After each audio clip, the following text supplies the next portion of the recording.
I'm here with my colleague Wes Dobry, and we're going to talk about some changing rules about the import and export and usage of certain chips from Huawei that may be present in any sort of a device that has any sort of AI acceleration. So there are laws changing, and the Bureau of Industry and Security is issuing new requirements that essentially mean that any sort of an organization that has certain models of Huawei chips in their environment, particularly Huawei Ascend 910B, 910C, and 910D models, those are prohibited now. So you got to get them out of there. You're not allowed to buy them or use them, finance them. Wes, tell me what's happening here and what implications there are of this rule change.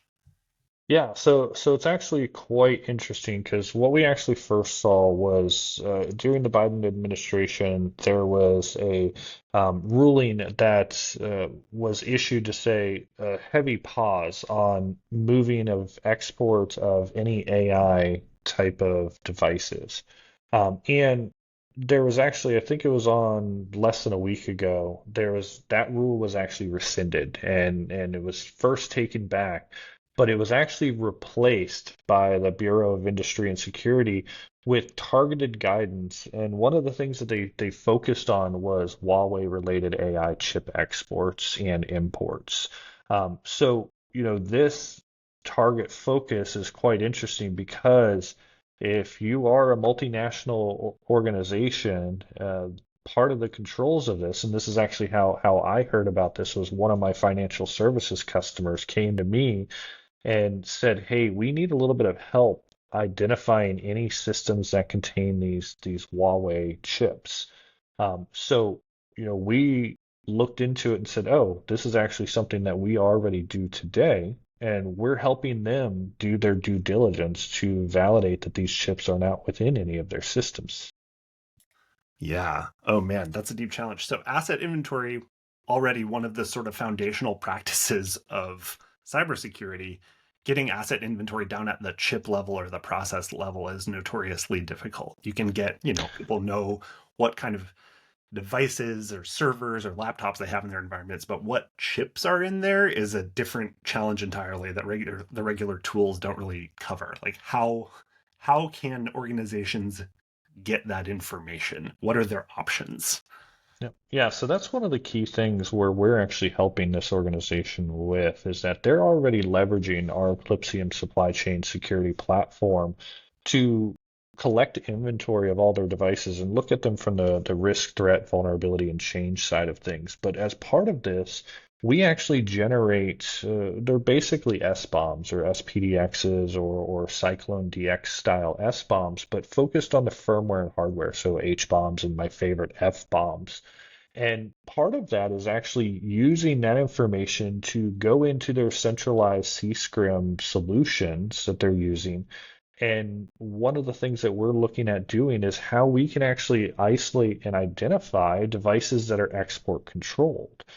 So since we're already collecting this information, I've taken this back to our engineering teams, and we can very quickly pivot and say, hey, now we're actually going to highlight that these devices have export restricted chips within them, and also use that for targeted alerting and notifications within their organization. So, in this case, I really want to see us generate something that goes out to things like their SIMSOAR or asset management solution to identify these devices so they can actually go and collect them or destroy them if necessary, or do whatever their organization requires to meet that export control requirement.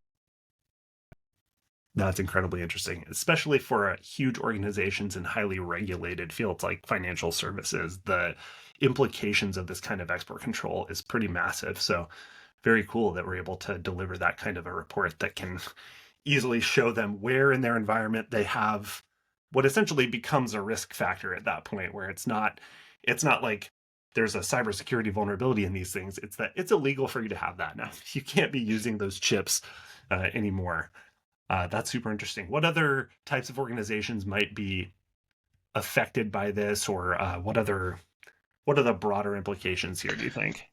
Yeah, I mean, since this is focused on AI hardware, this is really going to be the organizations that are likely on the upper echelon from a technology adoption curve perspective. So we're going to see it in financial services. We're going to see it in things like high tech, or in things like data centers and hosting organizations that likely have evaluated these alternative manufacturers for use within their organization and maybe still have some of these pieces of devices lying around inside their orgs. So ultimately the idea is like we just want to go and provide a transparent perspective so that they can go and, take the action that they need to do to be in compliance with these new restrictions.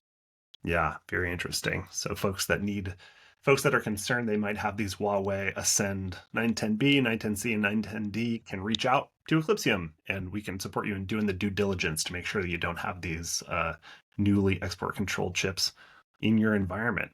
That's super interesting stuff. Thanks, Wes. Any last words before we close it out?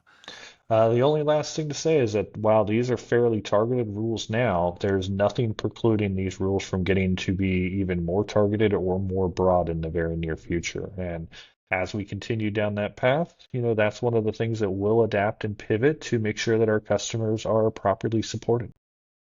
Yes, fantastic. Thanks so much, Wes. And yeah, visit eclypsium.com and reach out to learn more about how we can support you in doing this hardware level, component level inventory and due diligence. Thanks so much, Wes.